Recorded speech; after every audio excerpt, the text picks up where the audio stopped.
अंग्रेजों ने भारत की संस्कृति को नष्ट करने, भारत को लूटने और बांटने के लिए लगभग 500 कानून बनाए थे।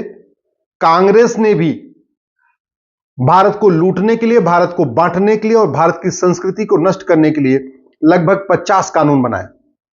और सबसे बड़ा महापाप तो उन्होंने संविधान के साथ किया।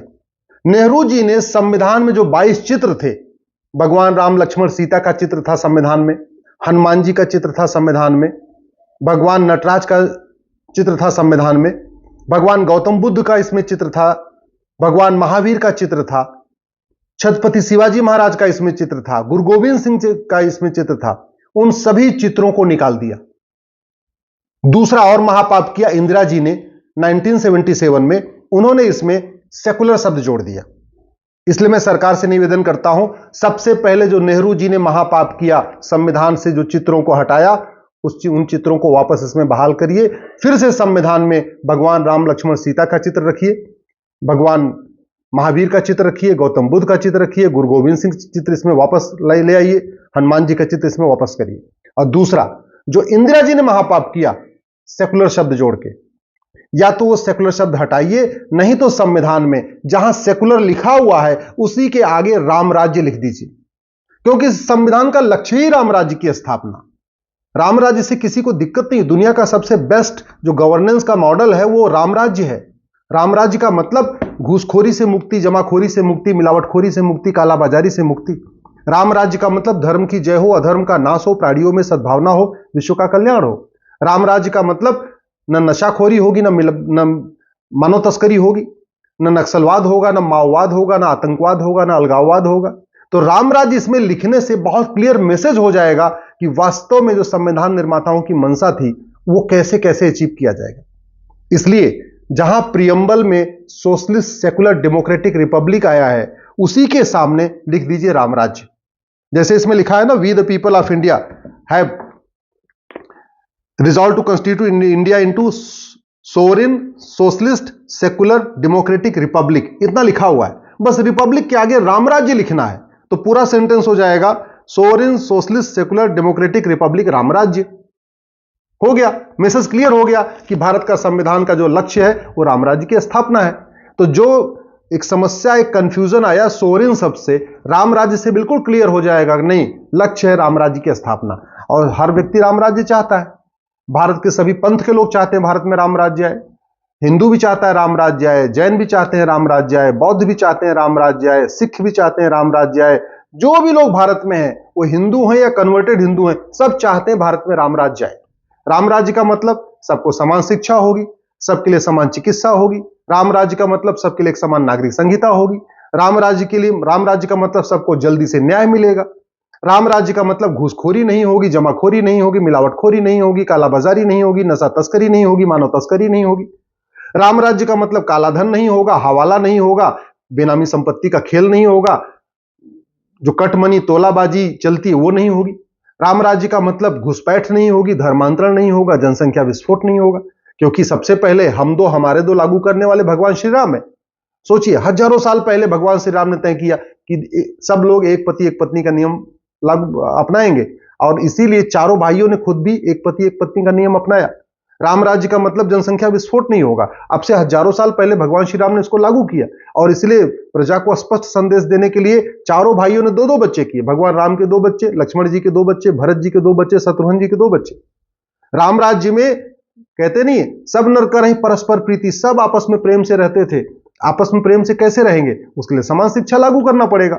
उस समय भगवान राम ने किया था। भगवान राम के समय मंत्री और संतरी के बच्चे की किताब अलग नहीं होती थी, ब्राह्मण और क्षत्रिय के बच्चे की किताब अलग नहीं थी, वैश्य या बाकी लोगों के बच्चों की किताब अलग नहीं थी। सभी बच्चे किताब पढ़ते थे। और वो व्यवस्था भारत में है आज भी। नवोदय स्कूल में सबकी किताब एक चलती है, केंद्रीय विद्यालय में सबकी एक किताब चलती है। वो व्यवस्था आज भी लागू कर सकते हैं। समान शिक्षा लागू कर दीजिए। गुजरात वाला गुजराती में पढ़ेगा, बंगाल वाला बंगाली में पढ़ेगा, महाराष्ट्र वाला मराठी में पढ़ेगा, तमिलनाडु वाला तमिल में पढ़ेगा। सिलेबस करिकुलम कॉमन हो जाएगा। तो इसलिए मैं कह रहा हूं, अब समय आ गया है कि जैसे 1977 में इंदिरा जी ने इसमें सेकुलर शब्द जोड़ा, अब तत्काल भारत के संविधान में राम राज्य जोड़ा जाए। उसी सेंटेंस में जहां लिखा है ना, sovereign socialist secular democratic Republic, बस रिपब्लिक के आगे एक शब्द लिखना है, राम राज्य। तो एकदम क्लियर हो जाएगा कि हमारा लक्ष्य है एक secular Bharat, socialist Bharat, democratic Bharat, Republic Bharat और राम राज्य। अंतिम लक्ष्य हो जाएगा राम राज्य की स्थापना। इससे किसी को दिक्कत नहीं आएगी और जो इतनी सारी समस्याएं बनी हुई हैं उनका कानून के जरिए समाधान होगा जब पिक्चर क्लियर हो रहेगी। आज की डेट में हमारे सांसदों विधायकों को पिक्चर नहीं क्लियर है। सांसदों विधायकों से पूछिए भैया क्या लक्ष्य क्या है, संविधान का क्या लक्ष्य है, कोई कुछ कहता, कोई कुछ कहता, कोई कुछ कहता। संविधान का लक्ष्य उसे प्रियम्बल में लिखा हुआ है, social justice, political justice, economic justice, equality, equal opportunity, fraternity, unity, national integration, ये लिखा हुआ है। लेकिन एक्चुअल में जब राम राज्य आ जाएगा तो बिल्कुल क्रिस्टल क्लियर हो जाएगा सबको, उत्तर से दक्षिण, पूरब से पश्चिम, सबको क्लियर रहेगा कि भारत में हम सब का एक ही लक्ष्य है। कलेक्टर का भी यही काम है, कप्तान का भी यही काम है, सांसद का भी यही काम है, विधायक का भी यही काम है, सबका ये काम रहेगा कि हमें अल्टीमेटली राम राज्य की स्थापना करना है भारत में। राम राज्य के बारे में बहुत विस्तृत वर्णन महर्षि वाल्मीकि ने लिखा हुआ है रामायण में, तुलसीदास जी ने लिखा है रामचरितमानस में।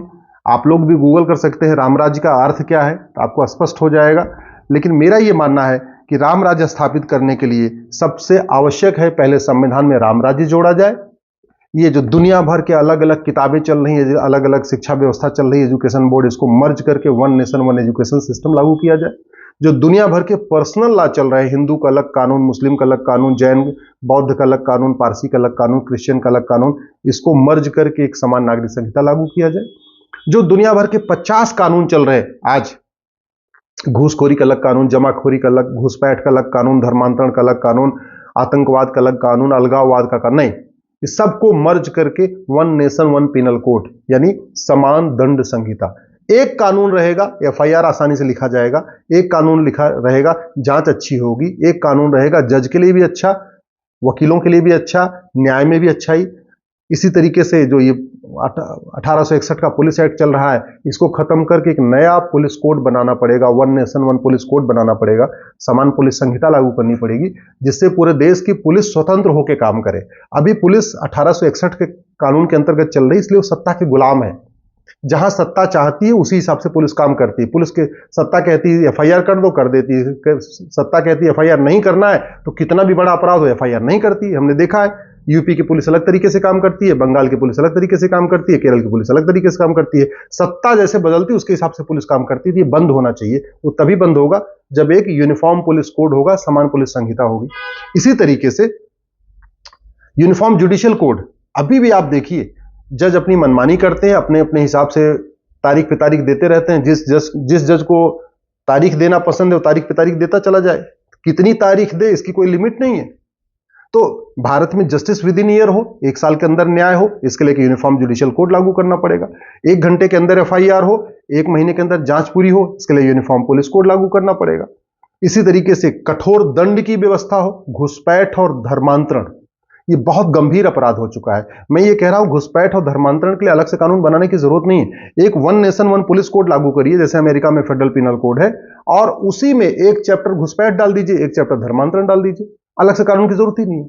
ऐसे ही जनसंख्या नियंत्रण एक बहुत गंभीर जनसंख्या विस्फोट बहुत गंभीर समस्या है, उसके लिए भी अलग से कानून बनाने की जरूरत नहीं है। एक यूनिफॉर्म सिविल कोड लाइए, यूनिफॉर्म सिविल कोड में एक चैप्टर पॉपुलेशन कंट्रोल का डाल दीजिए। कहने का मतलब यूनिफॉर्म सिविल कोड आ रहा है, chapter 1 age of marriage, chapter 2 grounds of divorce, chapter 3 procedure of divorce, chapter 4 adoption, chapter 5 succession, inheritance, विरासत, वसीयत, उसी में एक चैप्टर डाल दीजिए पॉपुलेशन कंट्रोल।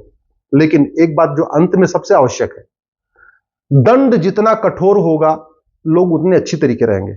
दुबई में लोग अपराध नहीं करते, जानते हैं, दंड बहुत कठोर है।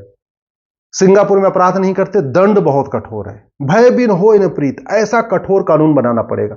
तो इसका यही तरीका है, जो आदमी अपराध करे, पहला अपराध किया, वोटिंग राइट गया, जेल जाएगा, वो तो जाएगा, जेल में सड़ेगा, फाइन लगेगी, वो तो रहेगा। लेकिन अब समय आ गया है कि अपराधों में वोटिंग राइट छीना जाए और सिटीजनशिप छीना जाए।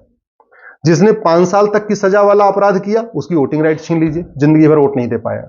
जो 5 साल से ज्यादा की सजा का अपराध किया, हत्या कर दिया, मर्डर कर दिया, बलात्कार कर दिया, फिरौती लिया, किडनैपिंग किया, उसकी नागरिकता खत्म करिए। जब तक वोटिंग राइट खत्म नहीं होगी, सिटीजनशिप खत्म नहीं होगी, तब तक भ्रष्टाचार अपराध कम नहीं होगा, तब तक भारत में राम राज्य नहीं आएगा।